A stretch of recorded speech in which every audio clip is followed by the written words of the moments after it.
Hi and welcome to the 5-Minute Business Boost, where you get to choose your 5-minute investment. I'm your host, Sam Hicks, and I'll be discussing topics under the headings of business development, marketing, photography, and much more. So today on the podcast, I'm talking about non-disclosure agreements or NDAs. I love saying that word. And this is particularly relevant for small businesses in Victoria. And I suppose really I just want to explore about what you need to know. So first off, why confidentiality matters in small businesses. As a small business advisor, I work with clients across a range of industries, gaining insight into their business structures, financials, challenges and strategies. Confidentiality is the foundation of my work, and over the last 25 years, I've built my reputation on integrity and trust. I am always happy to sign an NDA if a client requests it. But my approach to confidentiality goes beyond legal agreements. I do not share or disclose client data, intellectual property, or business details, whether electronically, verbally, or otherwise. Each client engagement, whether it be for business development, marketing, or photography services, is treated with complete discretion. While I never discuss individual businesses, I do advocate for small business interests in general terms. For example, I might say that businesses in a particular sector are struggling due to rising costs or regulatory changes, but I never attribute information to a specific client. Even on social media, I only share work if I have explicit permission from the client. For any small business owner, protecting that sensitive information is essential, and this is where non-disclosure agreements, NDAs, play a critical role. Now, big disclaimer here, people, you need to seek legal advice. As I am discussing agreements, this podcast is really just a starting point for you. It needs to be tailored when you create it, and of course it needs to be reviewed by an independent legal advisor. And if it has any financial implications, please chat to your accountant.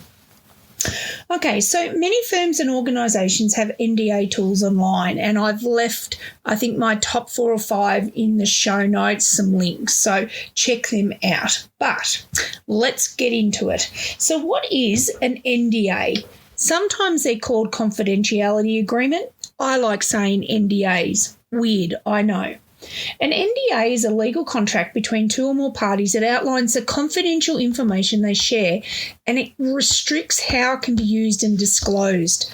NDAs are commonly used when businesses engage with consultants, advisors, or contractors who gain access to sensitive business processes, discuss potential partnerships or collaboration, seek investment or funding, and must disclose proprietary financials or strategies, work with freelancers, marketing agencies, or IT professionals who can handle client data.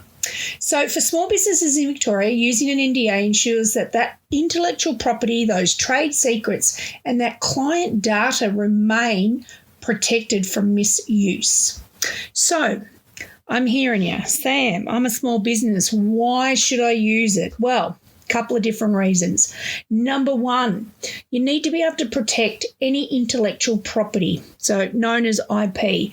Whether you're developing a new product, a service, or a business model, an NDA helps prevent others from using your ideas without consent. Number two, safeguard those business strategies. So if you're sharing financial information, marketing strategies, or expansion plans, an NDA ensures that those details do not fall into the wrong hands. Number three, ensure confidentiality in partnerships. When working with consultants, advisors, or business partners, you might need to reveal operational insights, and an NDA will or can set those clear boundaries. Number four, maintain client and employee data privacy. So if your business handles customer records, personal data, or proprietary methodologies, that was a big word for Sam today, an NDA prevents unauthorised disclosure. And number five, prevent competitor leaks. Without an NDA, there's no legal protection if a former contractor or collaborator shares your business-sensitive details with a competitor.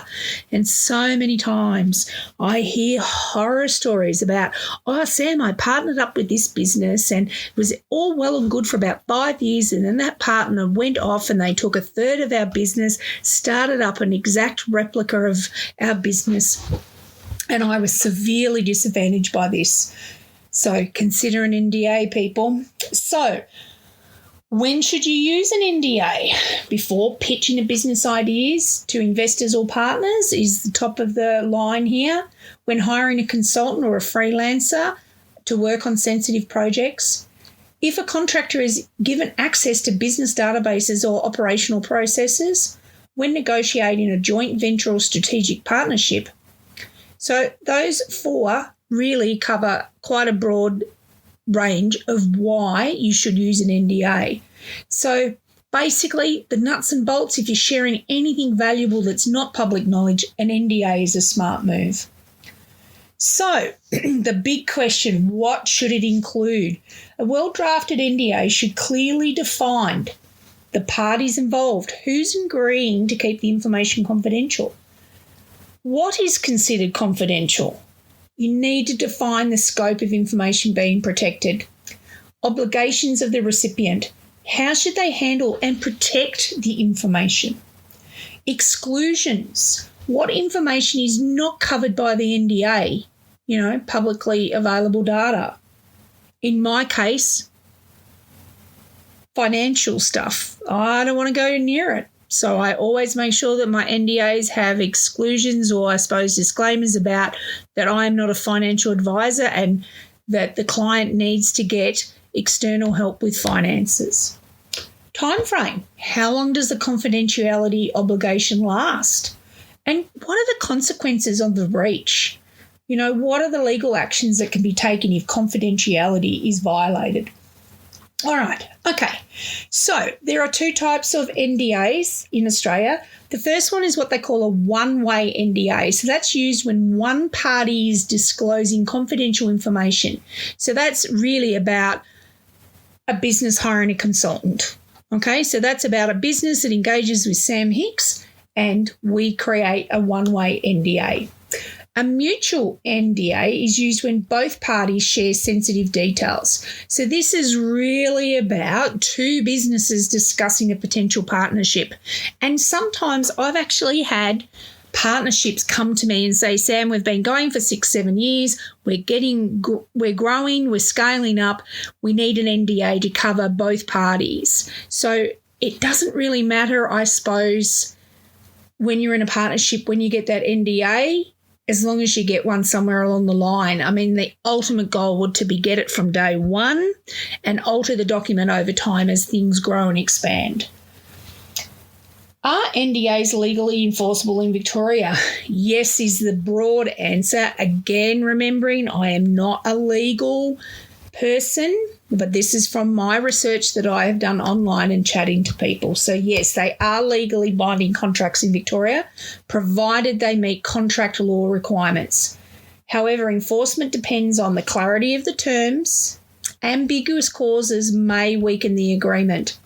The reasonableness of restrictions, courts may not uphold overly broad or unfair clauses.